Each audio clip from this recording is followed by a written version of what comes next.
Leer transforma, enriquece, educa, pero sobre todo da libertad. 43 Feria Internacional del Libro del Palacio de Minería, un clásico de la Ciudad de México, en formato virtual. Encuéntranos en redes como @filminería, del 24 de marzo al 3 de abril de 2022. Invita a la UNAM a través de su Facultad de Ingeniería, la feria del libro más antiguo del país. Recuerda, más libros, más libres. www.filminería.unam.mx.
Hola, queridos todos, bienvenidos a esta 43 edición de la Feria del Libro de Minería.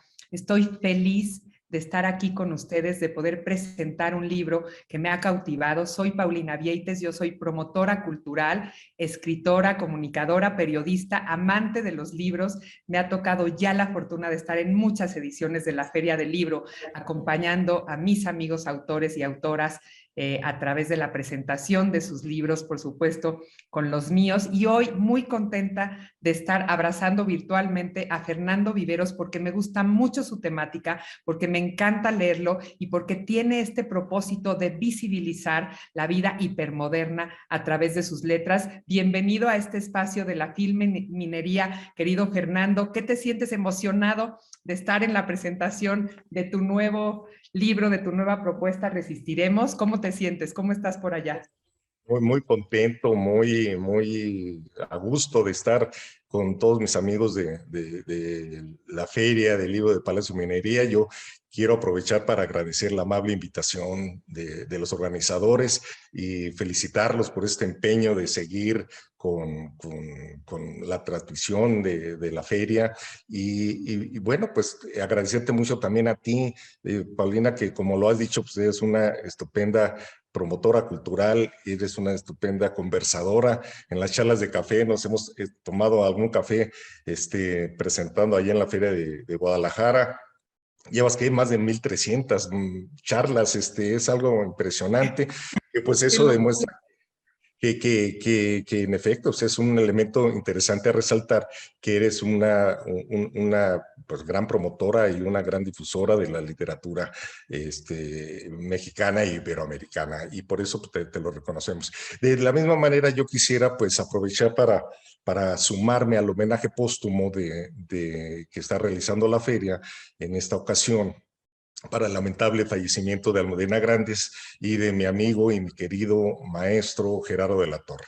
Les mando un abrazo y un recuerdo muy afectuoso para ambos. Y bueno, tratándose de que se es una pues feria, transmisión digital, pues también aprovechar para mandarles un saludo y un abrazo a todos los amigos lectores que me han hecho el favor de acompañarme en las anteriores presentaciones de mis anteriores novelas en España, en Latinoamérica, aquí en la República Mexicana. Les mando un cordial saludo y un abrazo. Y creo, Fernando, que para las y los lectores es importante para quienes no te conocen sobre todo, que yo me permita leer un poco de tu trayectoria. Él nació en la Ciudad de México, es un jovenazo, es un lector y viajero permanente, analista, que esto es lo que más me gusta de la vida hipermoderna, doctor en creación literaria y promotor cultural, melómano y percusionista, doctor en Derecho, diplomático, educador, maestro rural en África y en India, caminante y grumet. Escribió la novela distópica Candidez, por la cual nos conocimos, Fernando, como bien mencionas, en la FIL Guadalajara, en una charla amplísima y muy sustanciosa que pudimos sostener. Trata sobre las pasiones humanas en la vida hipermoderna y las has presentado en diferentes ferias y has publicado pues muchos más trabajos que tienen que ver con esta búsqueda tuya de entender esta hipermodernidad y por supuesto Resistiremos da cuenta de ello. Me haces evocar pues muchas corrientes filosóficas de hoy, muchos análisis que se hacen de la vida moderna, desde Bauman hasta pues todos los que tú conocerás mejor que todos nosotros, y eso me invita a pensar que la novela, el género de ficción, digamos, también es un reflejo de nuestra realidad. Es como un ejercicio de acercarnos lo más posible a los temas que nos están preocupando, que nos mueven como humanidad, de una manera muy dinámica, como lo haces tú. Parece este libro, ya lo verán quienes lo lean, que por supuesto tienen que correr a partir de que termine esta transmisión y buscarlo en su librería favorita. Ustedes verán cómo va sucediéndose una dinámica muy interesante, muy trepidante, pero que a la vez nos está dejando una cantidad de mensajes muy profundos. Eso es lo que me gusta mucho de leerte, Fernando, y quisiera que nos compartieras en esta primera parte eso justamente. ¿Qué te llevó primero a esta vocación y a este impulso de ser una voz, de escribir, por supuesto a todas tus viajes en la búsqueda interior, pero también en el entendimiento de cómo estamos hoy como humanidad, cómo somos los seres humanos relacionándonos los unos con los otros y cuáles son nuestras pulsiones vitales y lo que nos puede conducir a alejarnos de eso y quedar como hiperconectados con las máquinas? Me encanta hablar de todo esto contigo. Y pues mira, en efecto, la novela Resistiremos, pues surge como una manera de expresar el mundo que vivimos y hacia dónde vamos principalmente. Es una novela de ideas, es una novela distópica, es un thriller de anticipación, pero también es una novela de amor.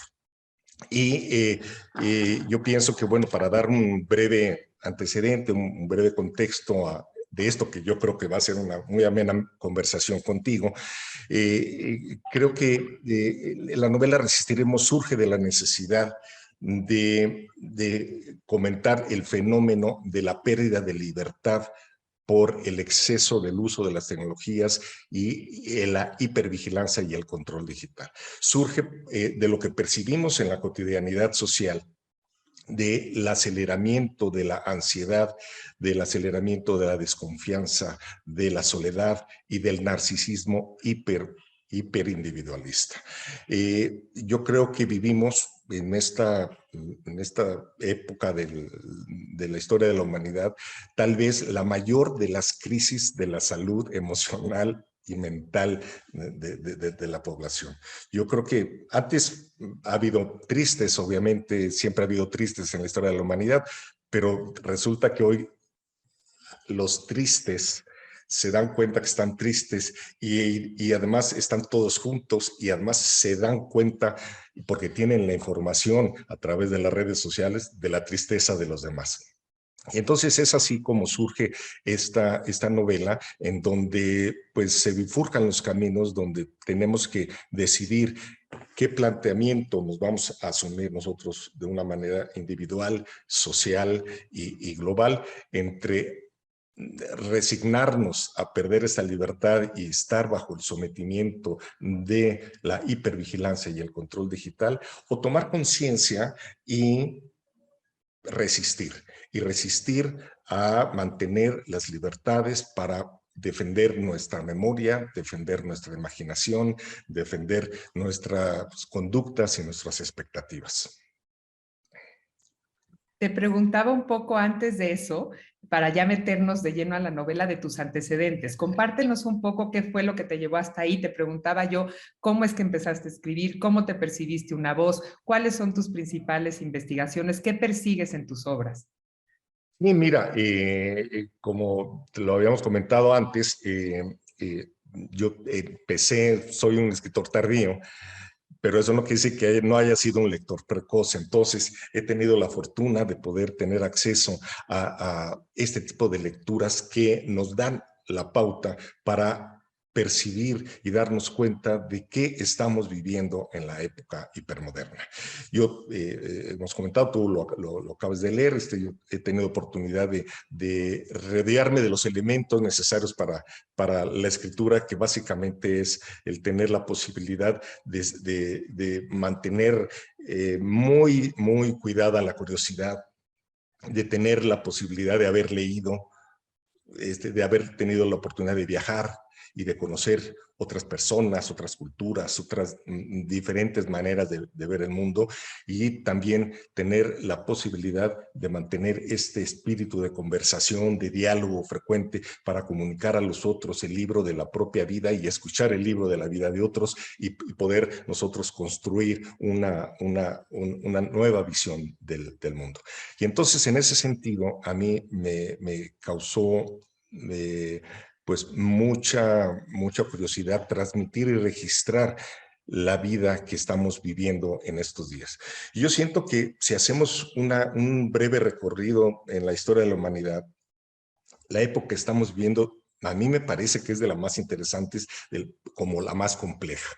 ¿Por qué? Porque involucra el desarrollo exponencial de las nuevas tecnologías e involucra también la posibilidad de esta posibilidad de, con la inteligencia artificial y las redes sociales, tratar de identificar hasta dónde llega las posibilidades humanas y hasta dónde podemos nosotros ampliar estas posibilidades para traspasar los mundos que habíamos vivido antes. Y entonces de ahí surge esta necesidad, esta inmensa curiosidad de saber qué es lo que viene después. Te mencionaba yo que es una novela distópica, una novela de anticipación, en donde los escritores que estamos nosotros realizando esta labor sobre estos temas en específico, a diferencia de las distopías clásicas del siglo XX, donde como Aldous Huxley, con Mundo Feliz, como 1984 de George Orwell, como Ray Bradbury en Fahrenheit 451, como Margaret Atwood, como Philip Dick, en fin, escritores que siempre habían tenido la trayectoria de, en un entorno histórico que les tocó vivir, la posición de un totalitarismo muy claro, muy objetivo que estaban viendo. Y la diferencia con las distopías que estamos nosotros escribiendo en el siglo XXI es que, a diferencia de ellos, que tenían un enfoque apocalíptico, pesimista y de destrucción, estas distopías actuales tienen un enfoque de, si bien presentamos a la realidad, la vemos a los ojos, la incertidumbre la habitamos, pero se le da un toque de esperanza que pueda ser sanador y redentor. Y entonces es ahí donde me surgió esta idea de escribir una pentalogía, porque lo que platicábamos hace 3, 4 años con Candidez era la primera entrega de estas 5 novelas que estoy escribiendo sobre las ópticas de la vida hipermoderna.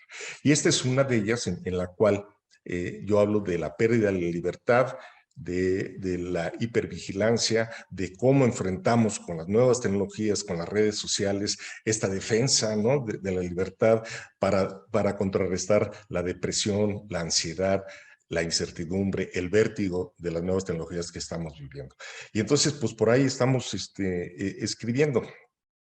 Me ha encantado hacer este repaso contigo, porque recuerdo muy bien que lo que más me impactó de Candidez, que también la tienen que buscar, por favor, porque además van de la mano, digamos, aunque se lean en lo individual muy bien, es esto, justo cómo eres capaz de aterrizar los conceptos de esta vida de hoy, digamos, lo que aparece en los medios, lo que estamos viviendo, las evoluciones tecnológicas, sin perder de vista siempre, Fernando, esta conciencia tuya de hacer visible lo que nos pasa como humanos ante este encuentro. A veces nos sobrepasa, ¿no? Es como que el tiempo va mucho más rápido que nosotros.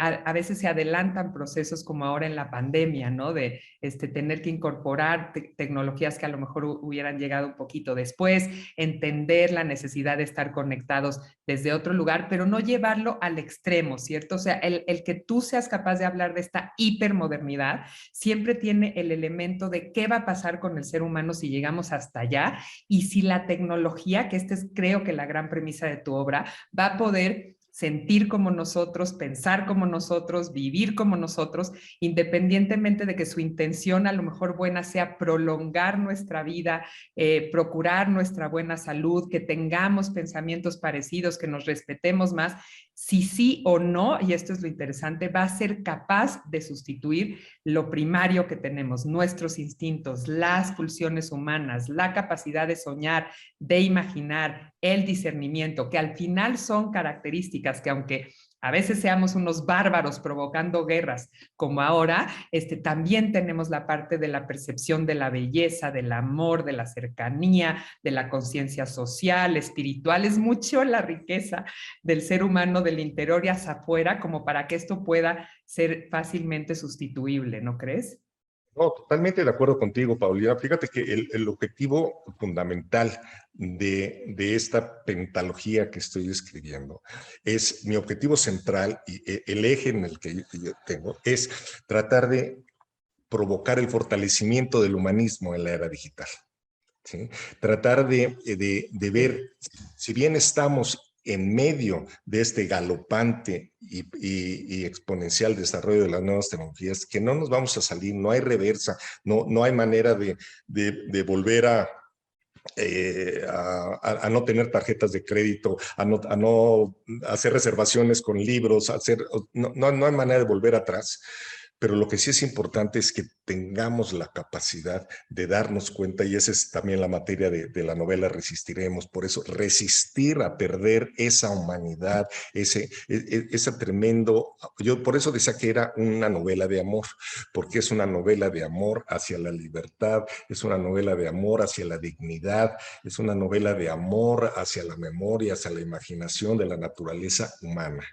Y entonces, en ese sentido, yo te puedo decir que hay autores que están hablando de lo poshumano, que ya se están adelantando y están prácticamente dándose por vencidos de que la guerra la ganó la inteligencia artificial en nuestra civilización y que estamos condenados a vivir, ¿no?, bajo el influjo de las inteligencias artificiales. Yo en esta novela Resistiremos, si tú viste, pues la narradora es una mujer y es una inteligencia artificial, ¿sí? Y No entonces lo es una... reveles todo, no del todo, digas, no vayas a No, decir. es una narración en segunda persona porque está diciendo y está señalando a los seres humanos la vinculación, los comportamientos emocionales de los seres humanos.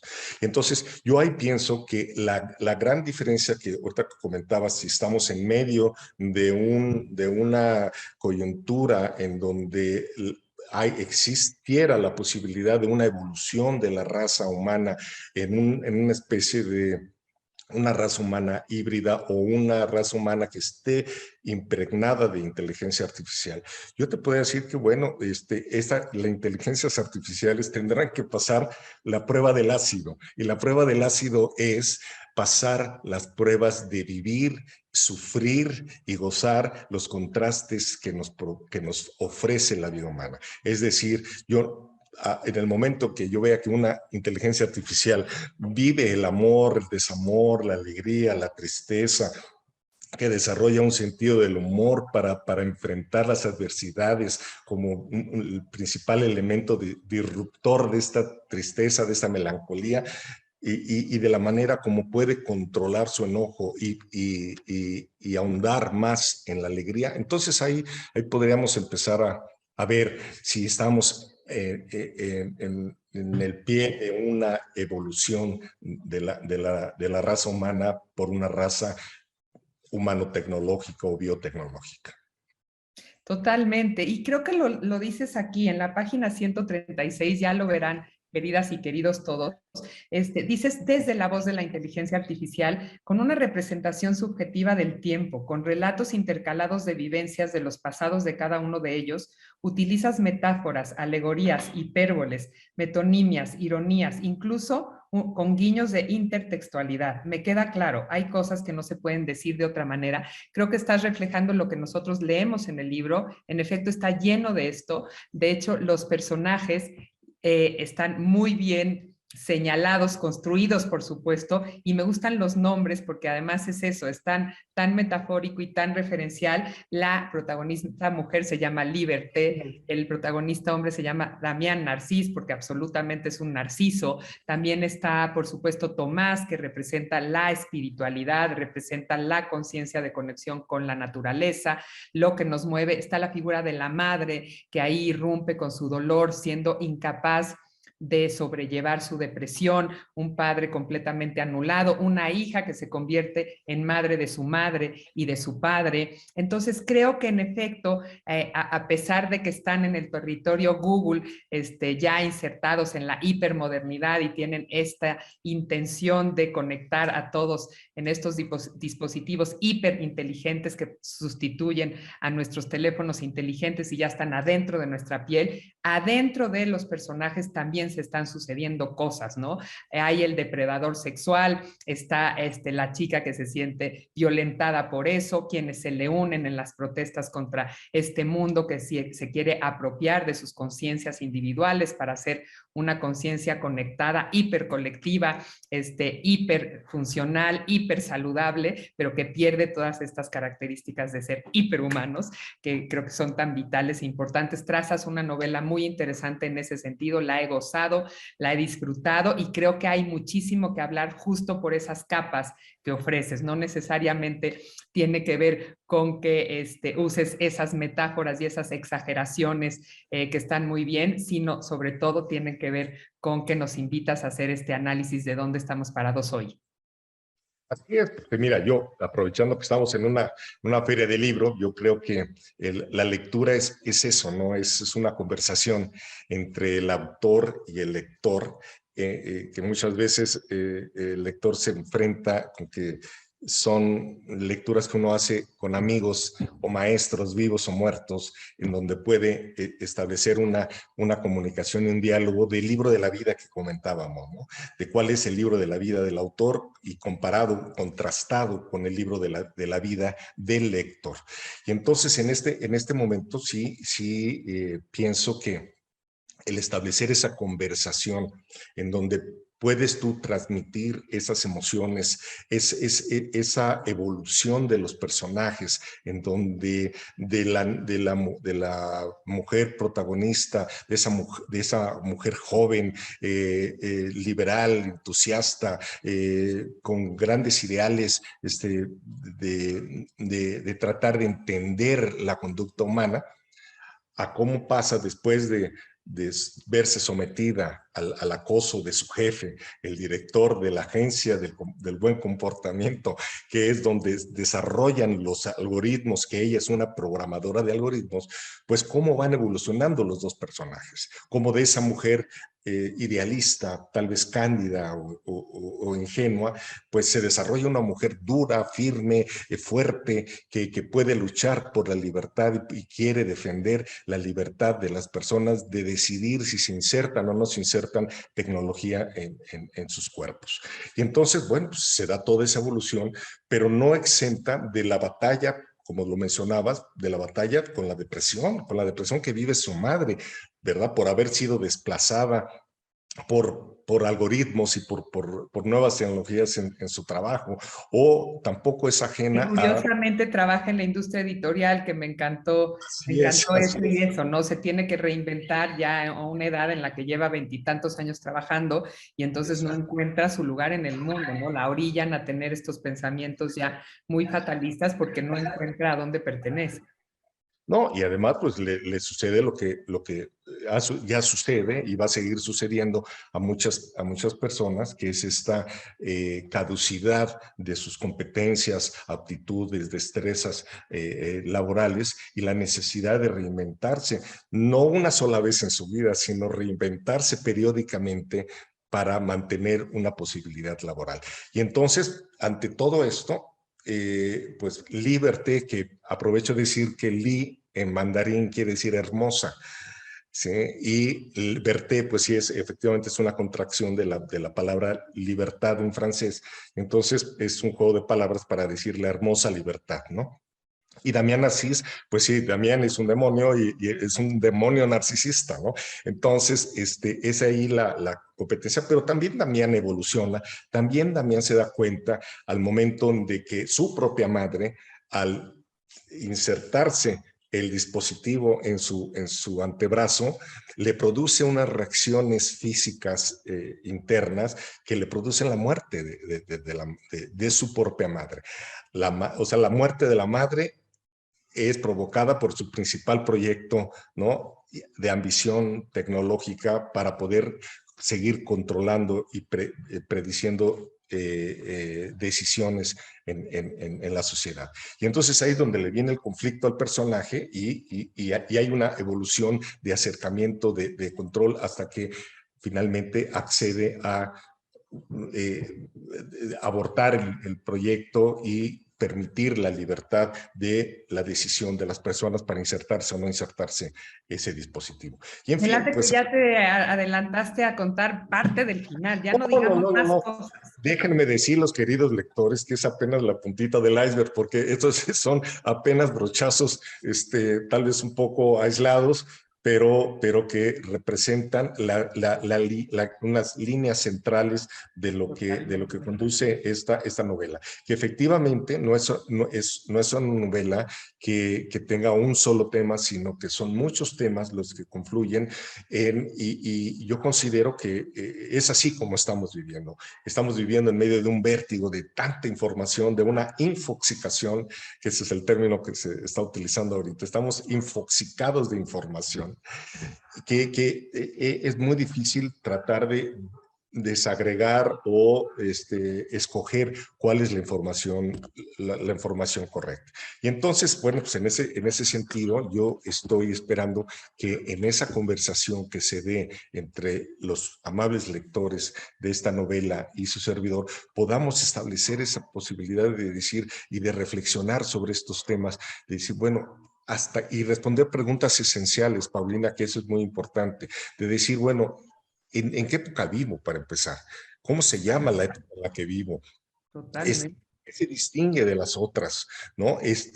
¿Hasta qué manera las nuevas tecnologías y las redes sociales provocan mayor libertad, me provocan mayor comunicación, me provocan mayor empatía, mayor solidaridad, mayor cooperación con los demás, o provocan todo lo contrario?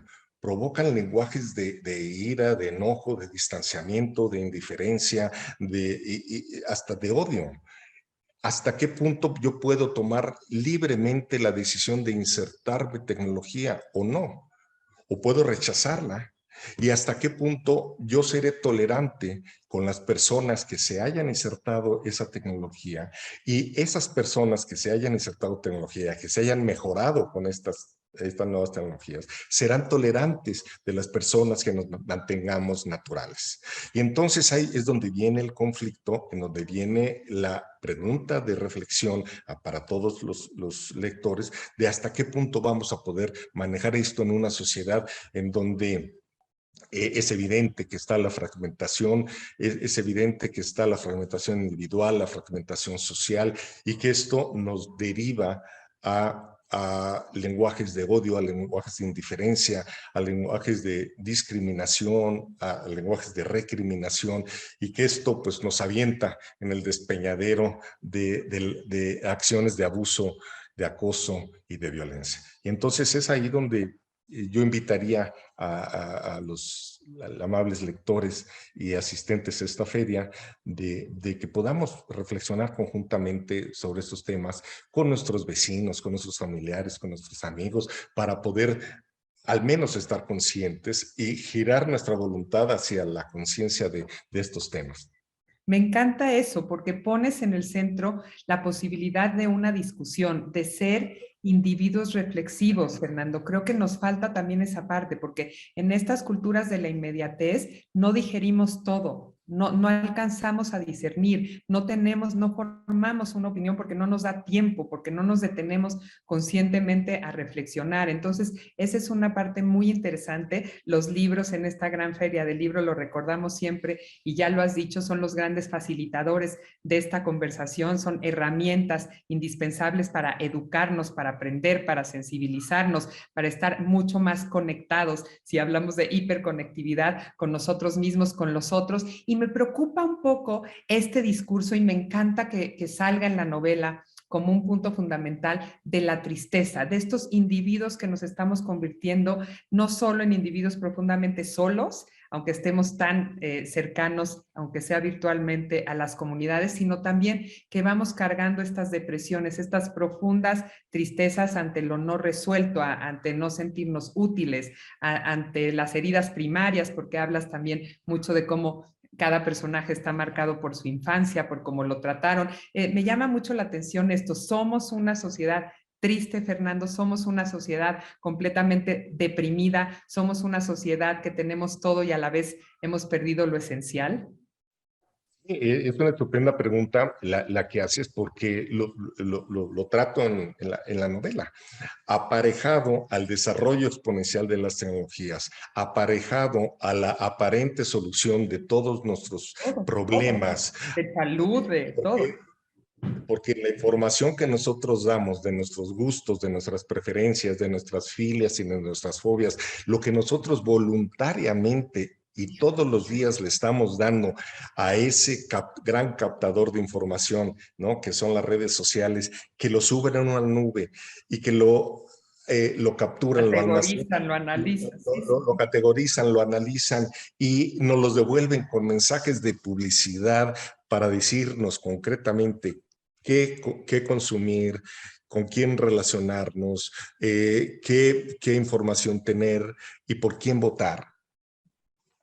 Y entonces, este es el centro toral de la novela, es decir, cuando tú privas de la libertad a alguien en estos temas tan básicos como es qué voy a consumir, con quién me voy a relacionar, qué información voy a tener, por quién voy a decidir, ¿no? Mi futuro democrático donde vivo, cuando ya está todo resuelto, yo siento que viene aquí la falta de apetito de futuro. Ay, qué Y linda cuando hay frase, la falta de apetito de futuro. Ay, qué interesante. Y cuando surge esta falta de apetito de futuro, pues entonces falta la motivación, falta lo que en Japón a estas personas centenarias, ¿no? Les llaman el ikigai. El Ay, ikigai es el propósito de sí, la sí, vida y por eso viven tanto, porque tienen un propósito de la vida, propósito de vida. tienen algo por qué vivir, tienen algo, un objetivo central en sus vidas y aunque tengan 100 años, pues de pronto dijeron, pues nunca he cultivado menta y alfalfa, pues hoy me voy a meter a la jardinería y voy a hacer esto, y cada vez están ellos fomentándose estas nuevas, ¿no? Actividades que les provocan este ikigai, este propósito de vida. Y entonces, contestando tu pregunta, no sé si empecemos a ver cómo se relaciona, ¿no? El desarrollo, el aceleramiento digital, el aceleramiento de las tecnologías que influye directamente en la reducción de la libertad, de nuestra posibilidad de decidir qué queremos hacer con nosotros, con nuestras vidas. Pues obviamente falta el propósito de vida y yo siento que ahí la emoción vital, la emoción de vivir se va reduciendo y aparecen estos elementos que hemos mencionado, como es el aceleramiento de la ansiedad, el aceleramiento de la desconfianza, el aceleramiento de la indiferencia por el otro, el aceleramiento de la soledad y el aceleramiento finalmente del narcisismo hiperindividualista. A mí no me importan los otros, nada más me importo yo, ¿sí? Y entonces cuando uno está ahí, pues obviamente que surge este fenómeno de la melancolía, de la nostalgia, de la tristeza, de la depresión, y es un círculo vicioso que nos lleva pues a no disfrutar lo que tú mencionabas, no disfrutar la belleza compartida, de no disfrutar la libertad, de no disfrutar la empatía, la solidaridad con el otro, de no disfrutar los estímulos sensoriales, ¿no? El olor, los aromas, la visión de los colores, el canto de los pájaros, etcétera, ¿no? Entonces yo creo que ahí es donde pega directamente en nuestra humanidad los usos y abusos de la tecnología. Totalmente. Y además creo que evocas, me hiciste recordar leyendo Resistiremos, que se los vuelvo a mostrar. Miren, parecen mis ojitos ahí, ¿ya viste, Fe? Esta película Hair, ¿no? En donde más bien son las máquinas quienes ya están dotadas de todo y anhelan poder sentir el amor, anhelan poder sentir la tristeza, el dolor, ¿no? La esperanza, las emociones humanas. Y es bien interesante porque lo pones ahí como un punto de encuentro entre que podrían cargar todos los algoritmos posibles, podrían tener todos los nervios y la médula espinal de quienes somos, pero quizá nunca logren traspasar esa frontera a menos que la gente decida despojarse de su cuerpo y permanecer conectado a un ambiente como esto de lo que se está hablando hoy, el metaverso, y entonces me preocupa muchísimo que los chavos ya nada más se quieran instalar unos lentes y se queden como entes vegetales y estén viviendo otra realidad, que ellos crean o que sienten que puede ser mucho mejor que esta, ¿no? Entonces hay muchos cuestionamientos, hay muchos debates morales, éticos y demás que creo que es interesante de analizar y que los planteas en Resistencia. Así es, y yo creo que eso que les falta a las inteligencias artificiales ahorita y que yo siento que va a tardar mucho en que lo logren, es el alma, ¿no? Es el espíritu. O sea, yo no entiendo, no podría yo anticiparme a tratar de visualizar cómo sería una alma de inteligencia artificial, ¿no? Porque esas cuestiones yo creo que son innatas, ¿no? Cuando cambias la biología por el silicio, ¿no? Lo natural por lo mejorado, yo siento que ahí es un proceso de evolución que, si bien hay gente que dice, bueno, pues es que también entiende que del neandertal pasamos al Homo sapiens y de aquí tenemos que pasar al Homo videns y del Homo videns al Homo tech, ¿me entiendes? O sea, como que tiene que haber una secuencia de la evolución de la especie humana. Pero yo siento que lo que te mencionaba hace rato, la etapa en la que estamos viviendo es una etapa muy compleja, pero maravillosa, porque estamos con las dos posibilidades, estamos con lo mejor de los dos mundos.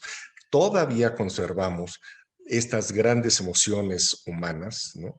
Estas grandes pasiones, estos grandes sentimientos, esta posibilidad de tener libertad para la creación, libertad para la decisión, libertad para la asociación, de que podamos nosotros decidir por nosotros mismos, pero también contamos con el desarrollo impresionante de las nuevas tecnologías. Y por decir esto, no quisiera yo satanizar a las tecnologías como algo necesariamente malo, sino que decir, no, o sea, la tecnología puede ser buena y mala, ¿no? Dependiendo del uso que se le dé. Ya lo habíamos platicado, desde Humberto Eco hasta otros grandes autores, pues dicen, pues, un bisturí y un cuchillo pueden tener diferentes funciones y diferentes objetivos, ¿no? Uno puede ser para salvar vidas y el otro puede ser para agredir a otra persona. Igualmente la tecnología tiene luces y sombras, ¿no? Puede ser muy buena para reducir la brecha de comunicación, el transporte, la educación, el telesalud, etcétera, pero también puede desarrollar excesos como es lo que estamos comentando en términos muy concretos con la pérdida de libertad. Y entonces es así cuando yo creo que esta posibilidad humana de seguirnos conservando es donde se desarrolla el tema central de la novela Resistiremos. Y estos que resisten también son estos grupos que deciden unirse para denunciar. ¿Qué tanto crees, Fernando, que nos falta como sociedad civil este poder, este entendimiento de que en la colectividad podemos hacer la diferencia, ¿no? Los grupos que se unen allí, toda esta gente que viene justo de este producto, de esta resistencia que no está dispuesta a ceder su libertad, creo que también son un reflejo y un colectivo interesante de analizar de lo que se necesita hoy, ¿no? Tener mucho más conciencia de que juntos podemos evitar esos narcisismos, salir de nuestros egos y que juntos podemos incidir positivamente en nuestros entornos y en las decisiones que se tomen como humanidad. Estamos viendo cómo estos grandes liderazgos y estas pequeñas personas como Damián, que después sufre su transformación, pero estos líderes negativos que están afectando a la humanidad, pues pueden perder esa fuerza si nos volvemos individuos más conscientes y nos ayudamos y nos unimos más los unos a los otros en una denuncia que enarbole este derecho a nuestra libertad. Bien, no, totalmente de acuerdo. Fíjate que, bueno, Jacques Assange lo comentaba, o sea, la única manera de resistencia que puede haber, ¿no?, ante esta posibilidad tecnológica de hipercontrol y de esclavitud moderna a través del algoritmo, por decirlo de alguna manera, es a través de la conciencia individual y de la asociación social, ¿no? La movilización social. No hay otra manera, ¿sí? Lo podemos ver en el inicio de la guerra hace unas semanas ahorita entre Rusia y Ucrania, ver cómo el manejo de las nuevas tecnologías provocaba problemas de desinformación y problemas y la guerra por el control de las estructuras de información. O sea, es decir, en la materia de la guerra por la información, pues había videos falsos, fotografías falsas, noticias falsas, en donde bloqueaban y confundían a la población. ¿Sí? Pero por el otro lado, la información está al alcance de cualquier ciudadano, en donde ellos con su cámara pueden videograbar misiles, aviones, tanques que están pasando por las ciudades ucranianas y lo pueden subir a la red y ventilarlo en todo el mundo. Entonces es un fenómeno que tiene dos vistas, ¿no? Por una parte, esa posibilidad de que cada quien se puede erigir como un informador a nivel global, pero también esa misma información puede ser usada de manera falsa, de manera distorsionadora. Y entonces es ahí donde tenemos que tener mucho cuidado en las posibilidades de la asociación y de la movilización social. Y por el otro lado, pues está la cuestión del hackeo, ¿no? Del hackeo ante las estructuras de información. Yo creo que ahorita los objetivos estratégicos de un conflicto armado, pues no va a ser en ocupar puentes y aeropuertos como tradicionalmente sería, o de manera adicional, un principal objetivo sería buscar dónde están los servidores, dónde están las redes de ordenadores, tratar de ver cuáles son los sistemas de información para bloquear y dejar aisladas digitalmente a las personas, y eso obviamente en una etapa hipermoderna que vivimos, pues es un motivo de una mayor incertidumbre, de una mayor depresión, de una mayor soledad, de una mayor tristeza, en donde se nos acaban estos recursos para imaginarnos un futuro viable y posible.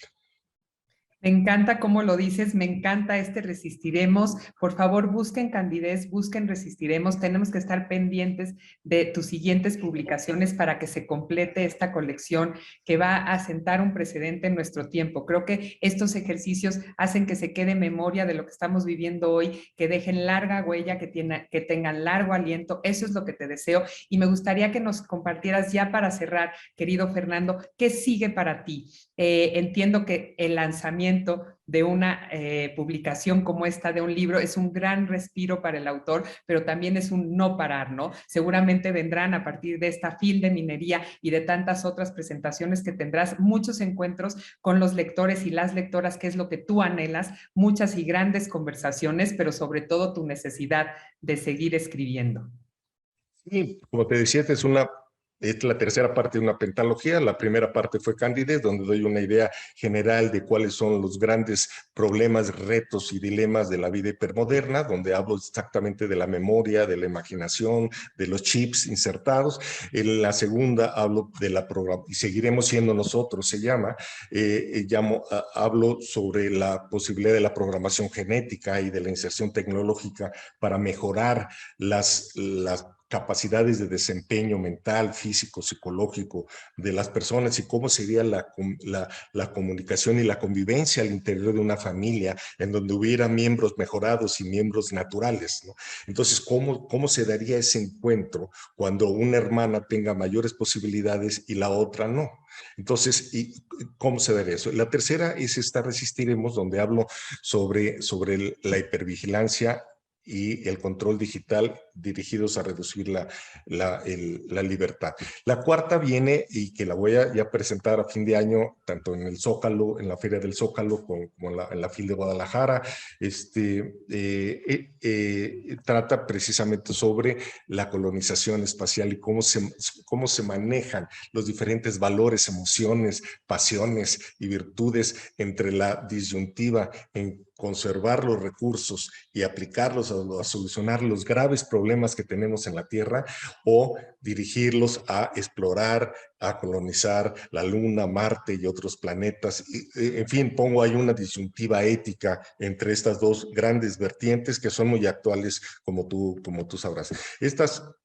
Y la última, perdón, trato acerca de la longevidad. Bueno, pues vamos a llegar a la vida eterna, vamos a hacer la muerte de la muerte de la vida, la muerte de la muerte será la muerte de la religión, ¿verdad? Vamos a matar la fe de una vida posterior para tratar de prolongar la vida, rejuvenecer la vida. Entonces, como un último objetivo de la sociedad hipermoderna. Estas novelas he tenido la fortuna de presentarlas ya en Madrid, en la Feria del Libro en Madrid, en la Feria del Libro en Bogotá, en Panamá, en Guatemala, en la Feria del Libro en Guadalajara varias veces, en Monterrey, en Chihuahua, y estoy seguro que nos encontraremos bueno, a fin de este año y el año que entra, si tú me lo permites, invitarte nuevamente a conversar, porque tienes una manera de conversar muy interesante, muy inteligente, y que abre la posibilidad de que los lectores que nos están escuchando